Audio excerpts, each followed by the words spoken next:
You ever wonder what truly goes on behind those closed doors, the ones you just can't peek behind, where decisions are made that affect everything and everyone? What if the person calling the shots had no idea what was actually happening on the ground? What if the very people entrusted with success were the ones holding it back?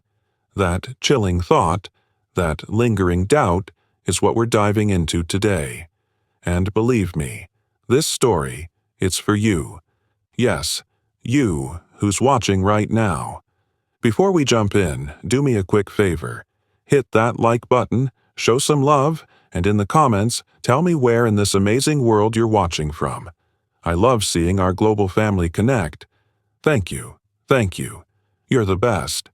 All right, imagine this. A company, a massive corporation, built on the dreams of countless individuals, a true titan in its field. But lately, things have been off. Sales are dipping, morale is plummeting, and complaints are piling up faster than laundry on a Tuesday. The CEO, a man named Arthur Vance, usually a beacon of calm, was feeling the pressure. He'd built this empire from the ground up, brick by painful brick, and seeing it falter, it was like watching a part of himself crumble. He was a visionary, but lately his vision was clouded by frustration. He suspected something was deeply wrong, something beyond market fluctuations or global economics.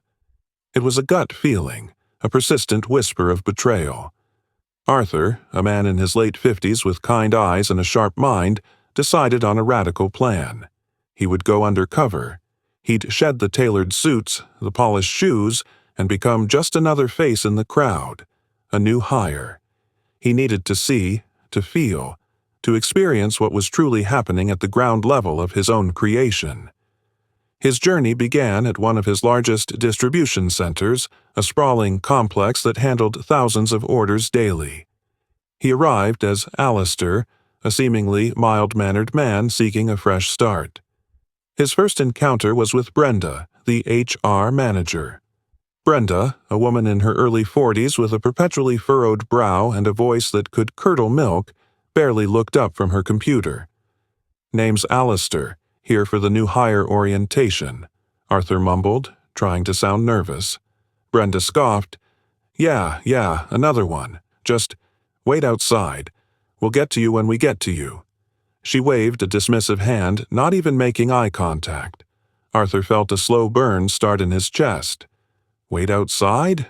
He, Arthur Vance, the architect of this entire operation, was being told to wait outside his own building. He bit back a sharp retort, reminding himself of his mission. He stood patiently, watching others, some new like him, some seasoned employees, being treated with similar disdain. There was an air of casual disrespect, a quiet undertone of apathy that was almost palpable. After what felt like an eternity, a young man named Patrick, with tired eyes and shoulders slumped as if carrying the weight of the world, finally motioned him in. Patrick was a floor supervisor, but he looked more like an overworked intern. His voice was soft, almost apologetic. "Sorry about Brenda, Alistair. She's usually like that." Arthur offered a small, understanding smile. "It's all right. Just eager to get started." Patrick sighed, a sound filled with resignation. "Eager? You won't be for long. This place, it drains you." Over the next few days, Arthur worked various roles. He started in picking and packing, the endless aisles, the repetitive tasks. He noticed the broken equipment, the unaddressed safety hazards, the sheer inefficiency that plagued every corner. He saw employees like Maria, a dedicated single mother, working herself to exhaustion, constantly worried about meeting unrealistic quotas set by unseen managers.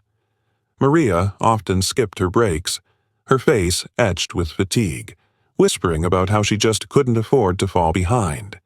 He saw Samuel, a quiet man with a bad back, struggling to lift heavy boxes alone because the proper lifting equipment was constantly out of order. Their quiet desperation, their fear of losing their jobs, it was heartbreaking. He felt a deep pang of regret realizing how far removed he had become from the daily struggles of the very people who made his company run. He moved to the shipping department, where the chaos was even more pronounced. Orders were routinely delayed, packages mishandled, and customer complaints were ignored. He saw Carlos, a veteran employee, trying his best to fix errors that stemmed from poor training and even poorer management. Carlos, a man in his late 40s with a kind smile, often stayed late, unpaid, just to ensure customers weren't completely forgotten. "It's about pride, you know?" Carlos had confided, his voice a weary whisper. "Even if they don't care, someone has to." The deeper Arthur delved, the more layers of dysfunction he uncovered. The management team, led by Wallace, the general manager, seemed completely detached. Wallace, a bulky man with a booming voice and a penchant for grand pronouncements, spent most of his days in his office, barking orders over the intercom, rarely venturing onto the floor. He delegated everything, took credit for successes, and blamed everyone else for failures. His assistant, Sharon, was a constant gatekeeper, screening calls, deflecting complaints, and generally creating a wall between the management and the reality of the operation. She often laughed at the employees' concerns, calling them whiners. One afternoon, Arthur, disguised as Alistair, witnessed a scene that cemented his suspicions. A new employee, a young woman named Lily, accidentally dropped a box of fragile items. It wasn't a major loss, but Wallace stormed out of his office, his face red with fury. "You absolute imbecile!" he roared, his voice echoing through the warehouse. "Do you know how much that costs? You're lucky I don't fire you on the spot." Lily, pale and trembling, tried to apologize, tears welling in her eyes. Wallace just sneered. "Get back to work before I decide to make an example of you." He then turned to Patrick, who was trying to calm Lily, and snapped, "And you, Patrick, control your people. This place is a circus." Arthur watched, his blood boiling. He saw the fear in Lily's eyes, the quiet shame in Patrick's. This wasn't just inefficiency. It was cruelty. It was a systematic breakdown of respect, trust, and basic human decency. He saw the pain in the eyes of his employees, the fear of losing their livelihoods, the sense of being trapped and unheard. He felt a profound sense of responsibility, a crushing weight of regret for letting his company become this. The truest measure of a leader, he thought, is not how many people serve them, but how many people they serve. That evening, back in his modest rented apartment, Arthur felt a tidal wave of emotions. Anger, yes, but more so, a profound sadness. He had built this, and it had been corrupted from within. He thought about Maria, Samuel, Carlos, Patrick, Lily, all good, hard-working people, struggling under a weight that should never have been theirs to bear. He thought about the dreams he had for this company, the vision of a place where people felt valued, where their work mattered. The next morning, Arthur Vance walked back into the distribution center, not as Alistair, the new hire, but as the CEO. He was dressed in a sharp suit, his stride confident, his gaze unwavering. He walked straight to Wallace's office, not bothering to knock.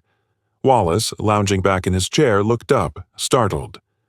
"Wallace, we need to talk," Arthur said, his voice calm, but with an underlying steel that left no room for argument. Wallace, still oblivious, chuckled. "Oh, Arthur. To what do we owe this surprise visit?"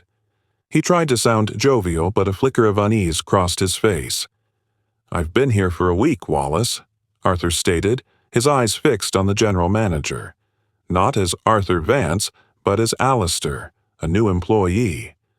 Wallace's jaw dropped. Sharon, who had just entered, gasped, her hand flying to her mouth.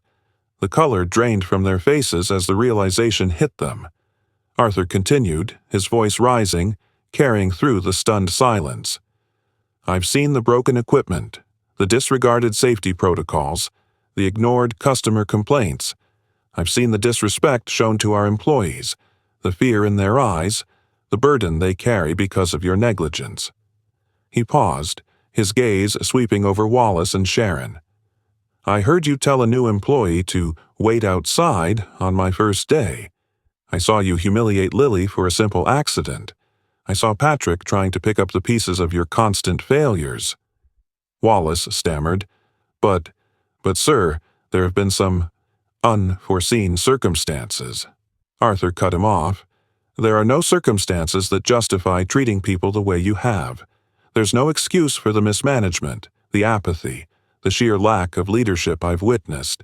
This company was built on respect, on hard work, on a commitment to our employees and our customers. You have destroyed that." He turned to the other managers who had begun to gather, their faces a mix of shock and apprehension. "Effective immediately," Arthur announced, his voice ringing with authority. "Wallace, Sharon, and the entire management team responsible for this facility are terminated." A collective gasp swept through the employees who had gathered, drawn by the commotion. Wallace and Sharon stood frozen, their faces ashen. Arthur then looked at Patrick, Maria, Samuel, and Carlos, who were standing in the front. He walked over to them, his expression softening. "Patrick, your dedication and compassion have not gone unnoticed. You're exactly the kind of leader this company needs. You're promoted to general manager of this facility." Patrick's eyes widened, tears welling up. Maria, Samuel, and Carlos looked at each other, a mix of disbelief and hope on their faces. "Maria, Samuel, Carlos," Arthur continued, "your commitment to our customers and your unwavering hard work, despite the challenges, is inspiring. You are the heart of this operation, and your voices will be heard. We will be implementing new programs to support our frontline employees, ensuring proper training, better equipment, and a work environment where everyone feels valued and respected." A wave of applause erupted from the employees. The silence had broken, replaced by a sense of relief and renewed hope. Wallace and Sharon, stunned and defeated, were escorted out of the building. Arthur stood in front of his employees, a profound sense of purpose filling him. "This is not just about firing a management team," he said, his voice calmer now, but no less firm. "This is about remembering who we are. It's about building a company where every single person, from the newest hire to the CEO, is treated with dignity and respect. It's about remembering that the strength of any structure is only as strong as its foundation. And our foundation, our true strength, lies in each and every one of you." He looked around at the faces, some tearful, some smiling, all filled with a newfound sense of hope. He realized that the greatest treasure a leader can possess is not power or wealth, but the trust and respect of those they lead. The painful journey of Alistair had opened his eyes, not just to the flaws in his company, but to the profound impact of true leadership. It was a stark reminder that sometimes, to truly see the light, you have to spend some time in the dark.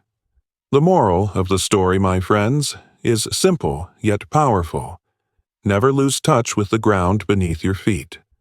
True leadership isn't about being on top, it's about lifting others up. And often, the most profound truths are revealed when you're willing to step into someone else's shoes, even if just for a little while.